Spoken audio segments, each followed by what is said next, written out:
नमस्कार, मैं लक्की रंगसाई प्रभात टाकीज रायपुर से। लव लेटर फिल्म आप ज़रूर देखने आए। दर्शकों के मसाले के साथ बनी हुई ये फिल्म है। इसके गाने बेहतरीन हैं और हम सब चाहते हैं, हम इंतज़ार कर रहे हैं प्रभात टाकीज में आप दर्शकों का ये फिल्म ज़रूर देखें और आनंद उठाएं। सर, अभी आपकी सिनेमा हॉल प्रभात टाकीज में बुलंद मेज लगी हुई जी जी, उसका रिस्पांस क्या है? दर्शक कैसे? बुलंद मेज में बहुत ही अच्छी ऑडियंस हमें मिल रही है। ये फिल्म हमारे प्रभात टाकीज में एक हफ्ते बाद लगी, फिर भी जो ऑडियंस का एक हमको वर्ग मिल रहा है बहुत ही बेहतरीन मिल रहा है। कलेक्शन बहुत अच्छे आ रहे हैं बॉक्स ऑफिस में। निसंदेह मनोज वर्मा जी ने बहुत ही बेहतरीन फिल्म बनाई है। ये एक ऐसी फिल्म है ना जिसमें हीरो है, ना हीरोइन है, ना लटके हैं झटके हैं, ना विलन है। कंटेंट के बेस पे पब्लिक आ रही है और रिकॉर्ड कलेक्शन आ रहे हैं। इसके लिए बहुत बहुत धन्यवाद मनोज वर्मा जी को, जिन्होंने इस तरह की फिल्म छत्तीसगढ़ी इंडस्ट्री को दी।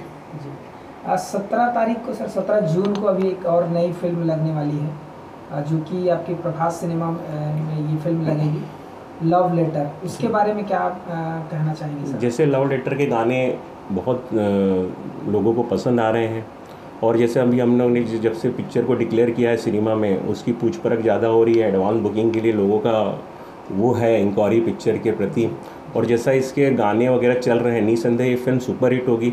वैसे भी इस फिल्म में सुपरस्टार मन कुरैशी जी हैं, इस फिल्म के निर्माता अमित जैन जी, तरुण सोनी जी हैं और बहुत ही बेहतरीन डायरेक्टर है जिन्होंने इसके पहले आई लव यू 2 जैसी फिल्में सुपर हिट दी, उत्तम तिवारी जी। निसंदेह ये फिल्म बहुत अच्छी आएगी, परिवार को पसंद आएगी और युवा वर्ग को पसंद आएगी। सर, तरुण सर के बारे में क्या कहना है सर? वो एक पहले तो सबसे स्टार्ट में एज ए डिस्ट्रीब्यूटर उन्होंने शुरुआत की, उसके बाद इस फिल्म में निर्माता भी हैं और साथ ही साथ कहानी भी उन्होंने लिखा है। तरुण मेरा छोटा भाई जैसा है इंडस्ट्री में। उनके पिताजी हमारे पिताजी के साथ काम कर चुके हैं जी।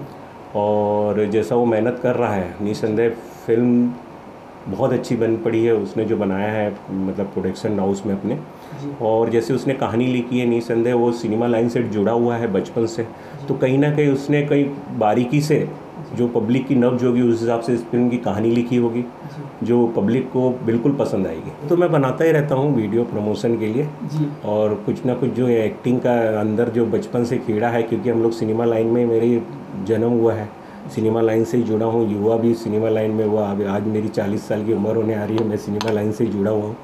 तो कहीं ना कहीं मेरे अंदर भी कुछ चीज़ें हैं जो मैं अपनी भड़ास निकालता रहता हूँ इस तरीके से। जी। अच्छा, ये फिल्म का जैसा टाइटल है सर लव लेटर, तो आपसे एक पर्सनल सवाल करना चाह रहे हैं सर। आपने कभी स्कूल लाइफ में या कॉलेज लाइफ में किसी को पत्र लिखे हैं, माया के संदेश जो छत्तीसगढ़ी में बोलते हैं, कि आप लव लेटर किसी को दिए हैं सर? ये एकदम इतना खतरनाक सवाल है कि मतलब अगर मैं अभी बोलूँ तो अभी बहुत ज़्यादा पंगे मेरे घर में हो जाएंगे। लेकिन ऐसा है कि मैंने जिनसे मेरा विवाह हुआ है, शादी हुई है, उनको तो मैंने लव लेटर लिखा था और मुझे उसका अच्छा रिस्पॉन्स मिला। आज मेरा एक लड़का भी है जी और हम लोग बढ़िया हैप्पी हैं। तो क्या कहना चाहेंगे दर्शकों को सर कि इस फिल्म को देखने के लिए? लव लेटर एक ऐसी फिल्म है जिसमें एक मनोरंजन का पूरा मसाला दिख रहा है जी। गाने पसंद किए जा रहे हैं और जैसे गाने हैं और फिल्म पिक्चर का पिक्चराइजेशन जैसा हुआ है गानों का और फिल्म का ट्रेलर जो लोगों को पसंद आ रहा है, निसंदेह फिल्म सुपर हिट होगी। मेरी दिल से शुभकामनाएं हैं, प्रभात टाकीज की ओर से शुभकामनाएं हैं, हमारे जितने भी सिनेमा घर हैं उनकी तरफ से शुभकामनाएं हैं। पूरी टीम को लव लेटर के फिल्म सक्सेस हो और बॉक्स ऑफिस में कमाल करें। सर, आपका भी डिस्ट्रीब्यूशन का भी साथ में काम है, वो उसके बारे में थोड़ा बताएं सर। डिस्ट्रीब्यूशन का काम मेरा तीजा के लुगरा 2008 से मैंने किया है शुरू। लगभग मैंने कई फिल्में डिस्ट्रीब्यूट कर ली है और भाग्य से मुझे कई बार बेस्ट डिस्ट्रीब्यूटर का अवार्ड भी मिला इंडस्ट्री की तरफ से। अभी मेरा मेन फोकस सिनेमा पे है, मेरे सिनेमाओं के चैन चलते हैं बुकिंग के, तो सब सिनेमा वालों के साथ मेरा भाईचारे का व्यवहार चल रहा है और इस तरह डिस्ट्रीब्यूशन और एग्जीबिशन दोनों मेरे चल रहे हैं अभी। ठीक है सर, आपने अपना कीमती समय हमें दिए और इस फिल्म के बारे में, लव लेटर के बारे में बताया और अपने सिनेमा के बारे में भी बताया, वो उसके लिए बहुत बहुत धन्यवाद सर। ओके, बहुत बहुत शुभकामनाएं सर आपके आने वाली ये फिल्म लव लेटर। ठीक, थैंक यू।